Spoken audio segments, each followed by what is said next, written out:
만족하셨나요? 오늘 좀 만족 못하신 것 같은데. 재밌었어요. 몇 점인가요? 10점 만점에 10점이요. 제가 항상 10점을 받는데 객관적인 거 맞죠?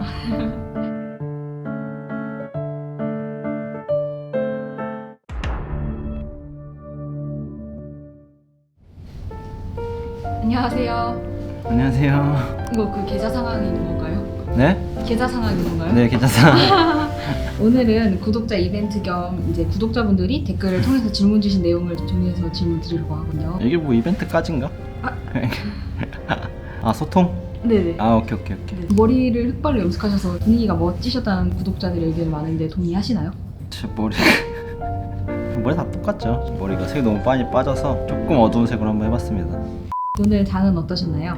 저는 전체적으로 계속 이렇게 우아향하는 느낌이에요. 딱히 손 쓸 방법이 없다. 아직 시장이 계속 재미없는 분위기를 유지하고 있는 상황이어서 외국인은 계속 매도하고 있고 돈은 자꾸 빠져나간다. 근데 뭐 여름은 항상 이런 분위기에 익숙해 있어서 또 연말까지 또 기다리면 또 산타랠리라는 이제 또 증시 분위기가 좋아지니까 항상 이런 거에 익숙하다. 구독자 질문 첫 번째입니다. 네. 현대중공업 상장이 한국조선해양 주가에 미치는 영향에 대해서 한번 다뤄달라는 댓글이 있었습니다. 이런 질문을 사실 뭐 한국조선해양 얘기하면서 많이 들은 것 같은데 주가를 지금 많이 할인되는 이후에 지금 9월 말 한 10월 초에 상장 예정인 현대중공업 이슈가 있지. 현대중공업 지주가 있고 한국조선해양이 있고 그리고 현대중공업이 있는데 사실 현대중공업 지주는 현대오일뱅크의 성향을 더 많이 갖고 있는 그래서 정유화학 업체라고 보는 게 훨씬 더 맞는 거고, 근데 한국조선해양은 조금 더 지주사의 역할이 강해서 조선업을 많이 몰아놓은 형태의 회사라고 보면 될 것 같고, 그리고 세 번째 10월, 9월 말에 상장하는 현대중공업은 신규 자금을 유치하기 위한 이제 친환경이라던가 혹은 새로운 사업에 투자하려고 자금 조달을 위해서 상장을 하는 거다.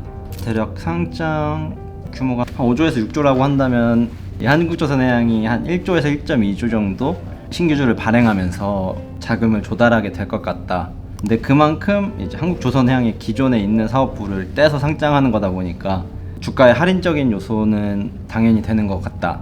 근데 그걸 지금 주가에 많이 반영하고 있는 것 같고, 그래서 한국조선해양의 지금의 주가를 단순히 매출, 실적, 신규 수주 물량으로 판단하기에는 굉장히 다양한 이슈들이 많이 노출되어 있어서 그런 걸 더 영향을 많이 받는 것 같아. 이제 대우조선해양이랑 합병 이슈도 있고, 대조랑 합병하려면 또 자금을 어떻게 조달할 것이며 유상증자는 어떻게 진행되며 또 현대중공업도 따로 상장한다는데 또 할인 요소는 얼만큼이며, 이런 대외적인 이슈가 훨씬 더 이 한조의 주가를 좌지우지하고 있는 것 같다. 전체적으로 봤을 때 이 이슈들이 모두 해소되고 나서 한조를 사는 것도 괜찮지만 난 조금 더 이런 불확실성이 많이 있을 때 오히려 천천히 꾸준히 모아가서 결국 한조랑 이제 대조가 합병하게 된다면 세계 1위의 어떤 회사가 나타난다라고 하면은 굉장히 프리미엄을 주가에 반영시켜주는 요소가 있기 때문에 그런 것들도 사실 굉장히 기대하는 부분이고, 앞으로의 슈퍼사이클이 올지 안 올지는 사실 모르지. 근데 가능성은 있다고 보고, 2년치, 2.5년치 정도 조선사들의 도커가 찼다라고 얘기하는데 이거는 2003년, 2004년 사이클이랑 굉장히 비슷하게 흘러가고 있다. 저가 수주로 도커를 가득 채우고 다음 사이클에서 신규 수주를 받을 때 이제 성과를 올려서 높은 신조 성과와 이제 후판 가격을 조금 더 낮췄을 때 모멘텀을 안고 갈 수 있지 않을까.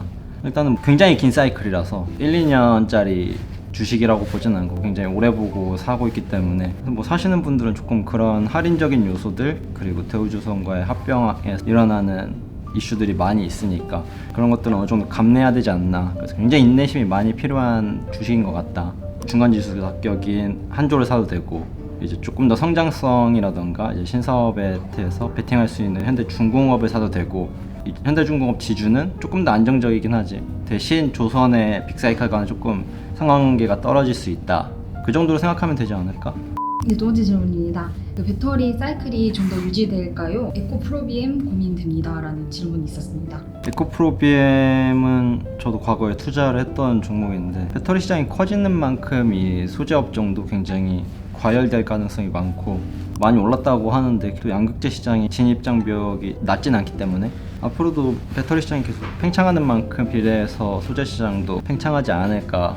그 사이클이 끝나는 건 충분히 보고 나서 팔아도 되지 않나 그럼 모멘텀의 시작과 끝을 파악하는 노하우가 있으신가요? 저 사이클이 끝나는 건 사실 뭐 알 수 있는 방법은 사실 없다라고 보고, 그냥 내가 언제 나와야지라는 이제 기준점을 정하는 정도가 아마 제가 취할 수 있는 최선인 것 같은데, 그 장기 투자를 할 때는 사실 어떻게 보면 차트도 제 기준 중에 하나가 될 수도 있는 것 같아요. 그래서 뭐 월봉 차트를 켜놓고 20개월 봉을 이탈할 때 나는 팔 거야, 내 사이클은 여기까지야 라고 정해두고 그런 기준점을 잡지 않나, 뭐 제 개인적인 기준인데 뭐 그렇습니다.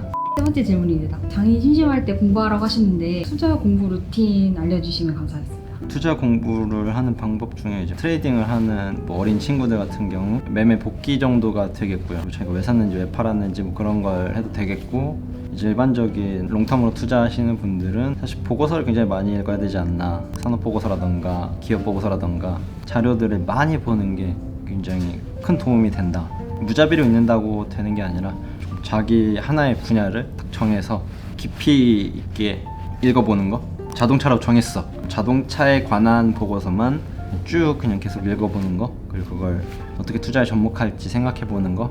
근데 이게 뭐 말이 쉽지 처음에는 굉장히 어렵거든요. 전체적인 시장 흐름에서 내가 공부한 산업이라던가 기업이 언제 타이밍이 괜찮을까, 퍼즐 맞추듯이 매크로 환경에 대해서 한번 이해해보고, 그 안에서 이제 산업이 그 매크로 환경에서 어떤 영향을 받고 있는지, 그럼 그 산업 안에서 어떤 기업들이 이 환경에 더 유리한지. 처음엔 조금 뭐 쉽지 않지만 해보면 또 따라할 수 있다. 구독자분께서 이제 배당주 투자 방법에 대해서 얘기해달라고 하셨는데, 동강님도 연애 배당금 2억을 목표로 하시니까 배당주에 대한 개인적인 견해를 알려주시면 감사하겠습니다. 제가 목표로 2억을 한다는 거 어떻게 하셨죠? 작전이라는 영화에서 제가 예전에 어쨌든 그런 목표를 가지고 배당주를 모은 적이 있는데, 지금 사실 배당주는 제 포트폴리오에 많이 없긴 해요. 근데 과거에 배당주를 많이 담았던 것도 사실인데, 그때 당시에 배당주를 샀던 이유가 좋은 주식들을 계속 오래 가져가려고 했는데, 근데 제 성향이 좀 안 맞아서. 배당주를 사시는 분들은 확실히 그런 성향을 가져야 된다, 진짜 몇십 년 들고 가시는 분들 많더라고. 대표적인 것들 있죠. 뭐 KTNG, 제가 샀던 것 중에 뭐 현대차 3우B라는 것도 있고, 뭐 신영증권도 있고, 유화증권도 있고, 뭐 메커리인프라 같은 이제 그런 주식들도 있고. 배당주들 보면은 항상 연말로 갈수록 주가가 조금 더 탄력적으로 움직이고, 배당락을 맞고 나서는 또 이제 관심이 없어져서 쭉 주가가 또 빠지는 경험도 하고 이러는데, 배당주는 항상 요런 시기 때 사면은 좀 더 좋은 결과 주는 것 같긴 해요. 더울 때 사서 항상 이제 찬바람 불 때 배당 이슈 때문에 주가가 많이 오르기도 하니까, 좋은 배당 주식을 장기간 가져가는 거에 대해서는 굉장히 호의적이다.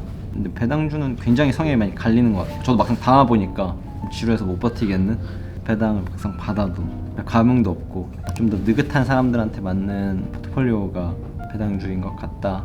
은행에 이제 예금하느니 배당주를 꾸준히 사는 게 훨씬 낫다라는 거는 동의합니다. 그럼 배당주 선택하는 방법도 있나요? 제가 당시에 유화증권이라는 배당주를 뭐 샀던 이유 중에 하나는 대주주 지분이 높아서 이익의 많은 부분을 대주주가 개인의 배당으로 가져가려고 하기 때문에 그런 쪽에 더 배당 성향이 높지 않나, 그런 정도의 기준을 가지고 샀던 것 같아요. 뭐 엄청난 분석을 하고 샀던 것 같진 않아요. 투자의 몇 퍼센트 정도 배당? 제일 많을 때가 한 10%? 전체 자산의 뭐 10% 정도면은 배당주로 적정하겠다 했는데 재미가 없었어요. 차라리 그 돈으로 주식을 더 살 걸. 그 재미를 위해서 배당주로 삼행시 가능하실까요? 배당주, 네, 들어오세요. 배, 배워도 주식은 끝이 없는 것 같아요. 당, 당장에 주가에 흔들리지 마세요. 주식은 원래 그런 거예요. 만족하셨나요? 오늘 좀 만족 못 하신 것 같은데. 재밌었어요. 몇 점인가요? 10점 만점에 10점이요. 제가 항상 10점을 받는데 객관적인 거 맞죠? 다음엔 7점짜리 한번 준비해 보도록 할게요. 11점짜리 기대하겠습니다. 11점짜리? 네네. 비방용인데 괜찮아요? 즐거운 시간이었습니다. 오늘도 좋은 말씀 해주셔서 감사합니다. 네, 그러면 저는 또 다음 시간에 뵙도록 하겠습니다. 주말 잘 보내시고요. 안녕.